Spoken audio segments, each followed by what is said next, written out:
yang tinggi, tekanan yang lebih di tadi akhir ni. Itu dah permulaan yang bagus untuk Rafiq. Satu strike yang baik di awal game yang kedua. Tekanan yang lebih ya bang di pertandingan akhir selalunya. Kerap kali kita dapat lihat di perlawanan akhir skornya agak menurun sedikit kerana tekanan.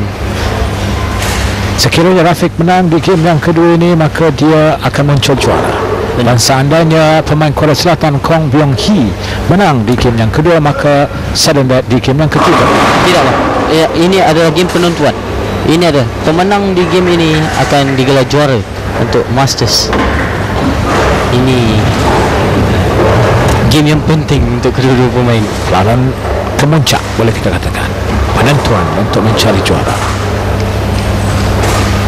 Tekanan nampaknya mula dapat dilihat di raut wajah pemain Korea Selatan itu. Benar bang.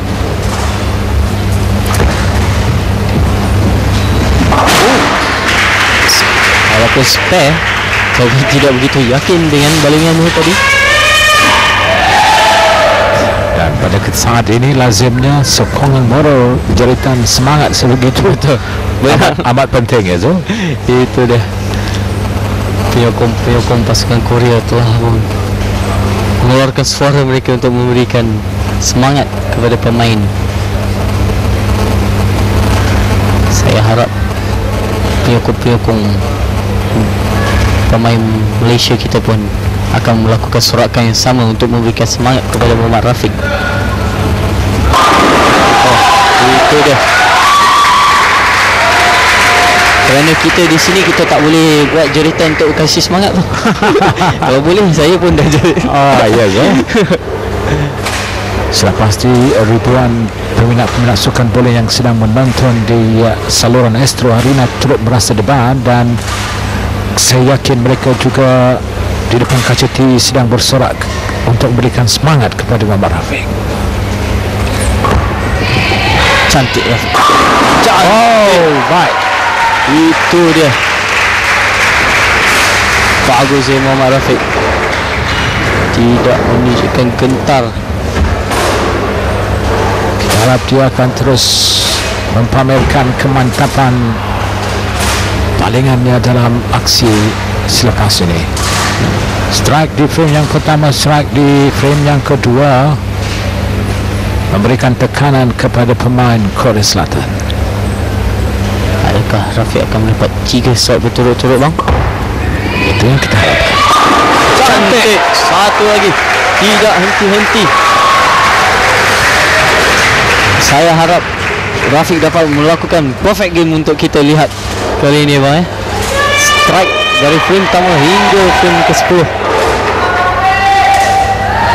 Muhammad Rafiq Ismail tersenyum sana. kini sedang menyemai keyakinan untuk dia melakukan perfect game dalam game yang kedua ke atas leader yang lebih berpengalaman, pencabar utama, iaitu Kong Byung Hee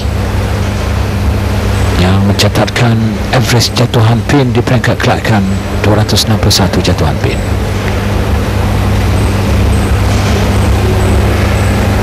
Keadaan sedikit sunyi di Sunway Megalins memberikan tumpuan. Balas. Dua strike berturut-turut dari Kong.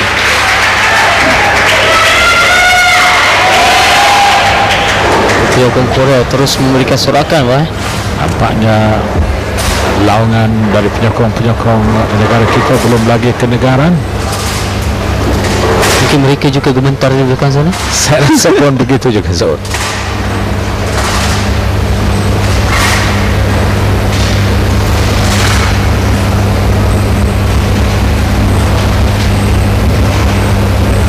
Kong Byung Hee, frame yang keempat.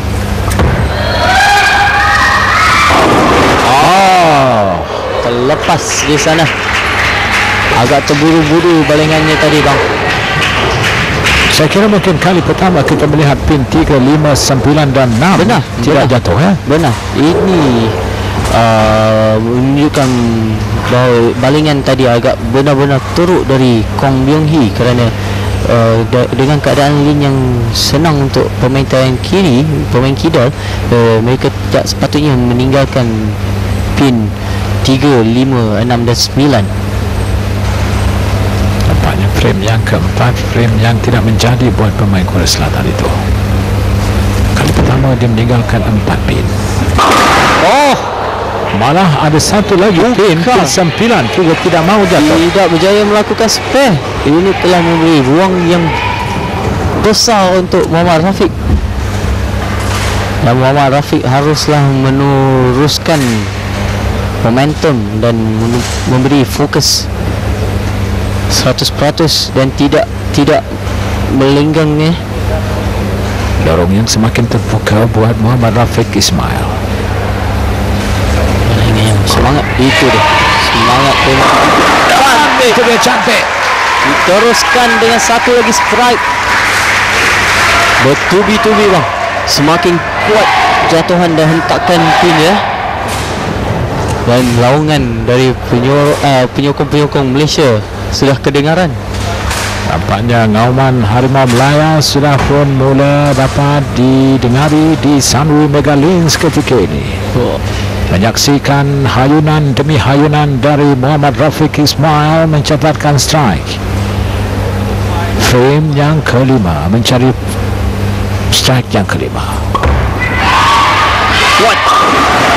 Itu dia. Diteruskan dengan satu lagi strike. Oh, saya juga begitu gembira sekarang bang melihat Rafiq berjaya melakukan 5 strike berturut-turut. Tidak seperti game-game yang sebelum ini bang, dia tidak menunjukkan gentar di frame awal-awal.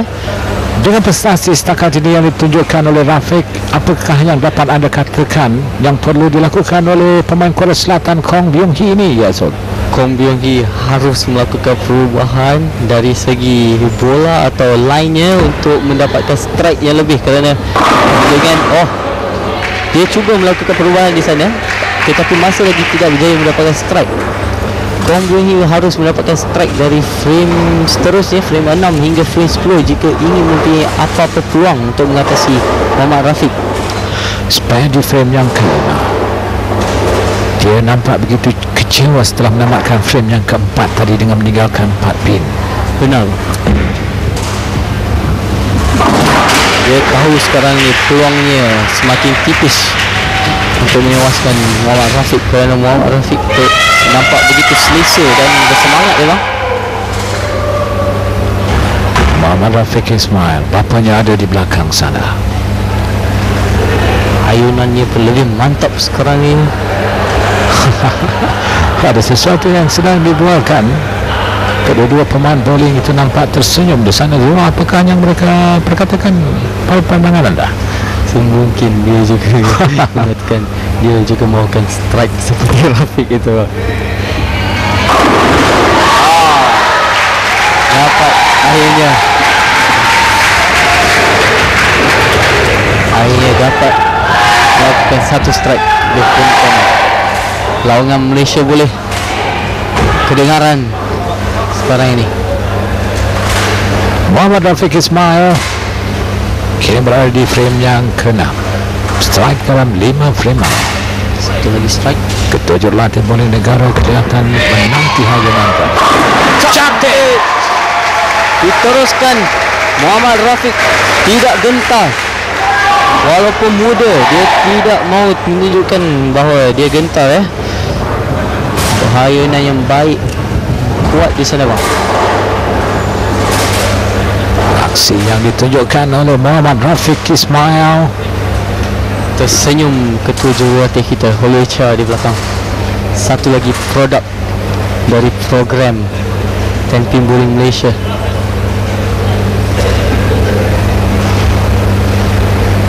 Frame ke-7.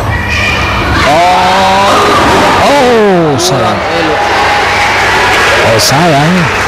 Nampaknya pin yang kedua dan keempat tidak dapat dijatuhkan oleh Muhammad Rafiq Ismail. Apakah keadaan itu membuka ruang semula kepada pemain Korea Selatan? Ini telah membuka ruang semula kepada Kong, tetapi Kong memerlukan strike dari frame ke-7 hingga ke-10 bang. dia tidak boleh mendapatkan spare lagi. Dia hanya memerlukan